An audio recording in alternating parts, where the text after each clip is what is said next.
guys, welcome back to my kitchen. Today I'm showing you guys some healthy breakfast idea options that you can actually meal prep. In the morning, we don't necessarily have time to be whipping up something delicious, healthy, great, but if you do these all the night before, then in the morning you're saving yourself time. Breakfast is the most important meal of the day. I never skip breakfast. Fun fact, I used to be someone in high school who would always skip breakfast. I don't know how in hell I did it, because nowadays when I get up, from the moment I get out of bed and I'm in the shower, I'm already thinking about what I'm gonna eat. Like, I cannot start my day without a meal. So make sure you give this video a big thumbs up if you want to see some breakfast inspo. Make sure you guys hit subscribe too, because I do upload 2 to 3 videos a week and I would love to have you guys stick around. So yeah, let's get into it. Okay guys, so the very first thing we are going to be making is banana bread. This is one of my favorite things, and I've made this vegan and gluten-free, and it is so good. So the first thing you're going to do is preheat your oven to 325 degrees Fahrenheit. And then I am taking 2 tablespoons of chia seeds and 6 tablespoons of water to make chia eggs. This is 2 chia eggs that I'm making. You just want to mix it together and set it aside for 15 minutes to thicken. If you don't care about this being vegan, just use 2 regular eggs. And then I'm taking 2.5 bananas. You want to make sure they are really ripe, like disgusting black, how you would never eat them, because that way they're the sweetest and softest to mash.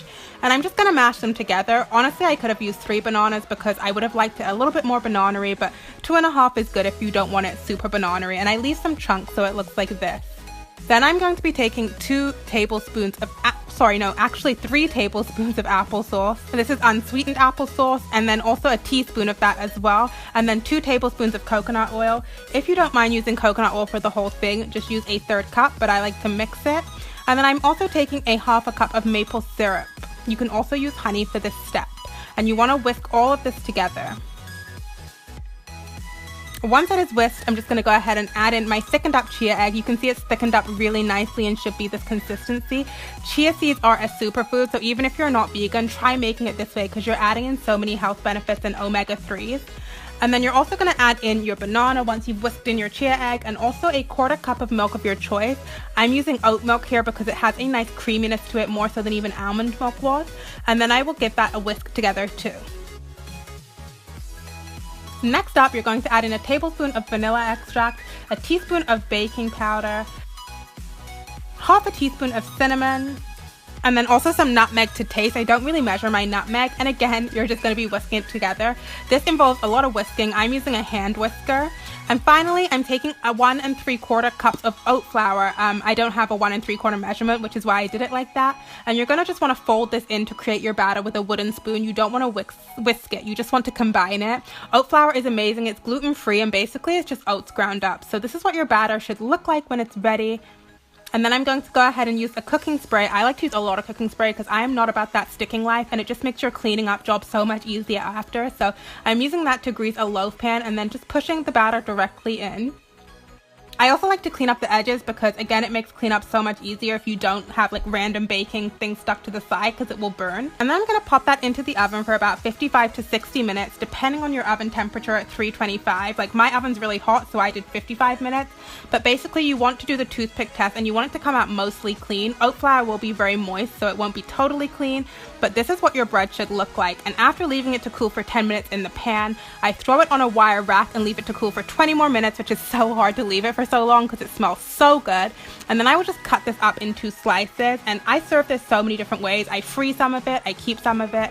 For this serving suggestion, I'm just adding some Nativa, which is like a chocolate spread, so good on top. But I also add sometimes berries on top, like a berry coulis, or I will just do a little bit of butter on it. There are so many ways, or eat it plain. This is the perfect grab and go in the morning.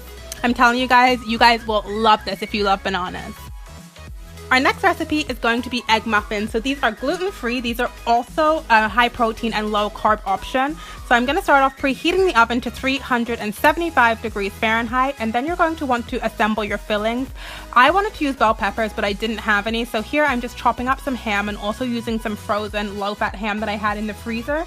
And then I'm going to take 12 ounces of liquid eggs. If I would have used whole eggs, I would have used 6 eggs, but liquid egg whites are a lot easier. And then I'm going to go ahead and season that. I'm using black pepper, red pepper, oregano, and then also some chives. I apologize this is blurry. I just want to show you guys, but it will be clear right here. And then again, you could use red or yellow onions, but I decided to use green onions or scallions, and I like a lot of onions. So I'm just going to go ahead and chop those up right into my mixture. I'm then adding in my ham, and at this point you will add any toppings into the mixture that you guys have decided on. I mean, you could do so many different things with this, but one thing I always love to add is spinach because it's super high in fiber. Spinach is amazing. It's a dark leafy green, so I like to add a ton of that in, and then I will mix it all together. This seriously is the easiest and quickest recipe. It takes about 5 minutes to do this if you use the liquid egg whites. So in a greased muffin tin, I'm going to take about a 1/4 cup of each of this mixture, and I'm going to just throw that into every single muffin cup, making sure I distribute the toppings nice and evenly.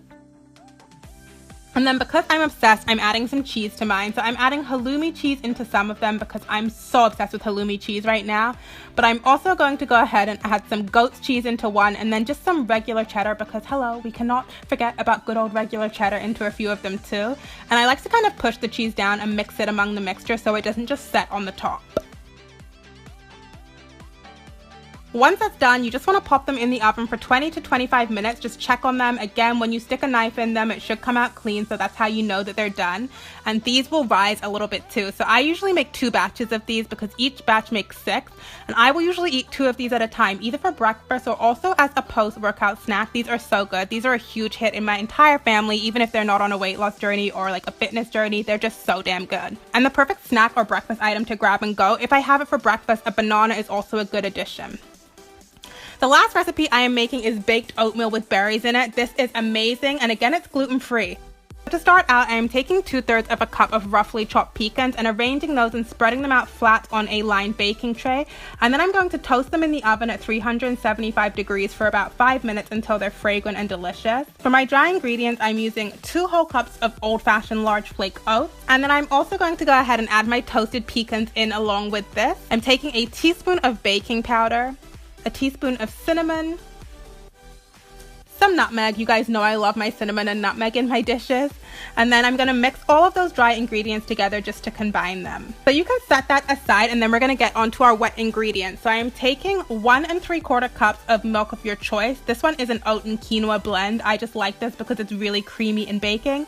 And again, I'm just using 2 different measurements because I don't have the actual measurement.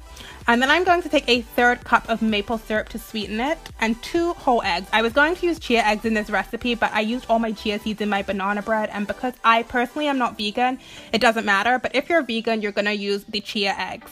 I'm taking 1 tablespoon of coconut oil and also 2 teaspoons of unsweetened applesauce.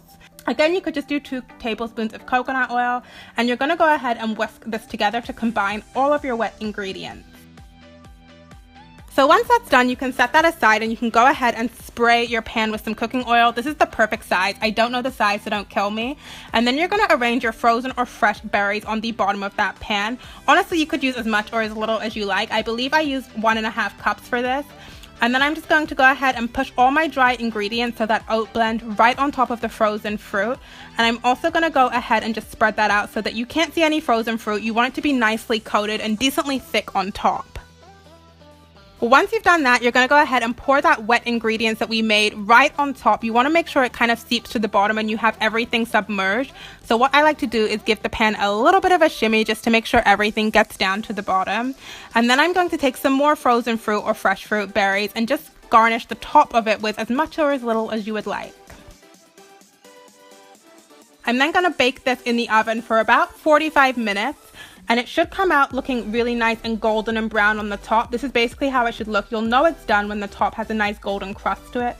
This smells so freaking good, you guys. You have no idea. And to cut it, I just do 2 lines vertically and then also 2 cuts horizontally. So it makes 9 pretty large pieces. But again, because it's for breakfast, you want large pieces. And I personally really like to serve this with Greek yogurt on the side. You could even drizzle it with maple syrup if you want. But this is so hearty. It's the perfect mix of carbs. And then if you have it with Greek yogurt, the protein, and it will keep you full all day. So I just take a slice and heat it up in the morning. Okay, guys. So I hope you guys enjoyed those breakfast ideas. Let me know what was your favorite down below, and also you can share any other recipes that you like to make for breakfast that are meal prep or not meal prep, whatever it is. I would like to see. And thank you guys so much for watching. Bye.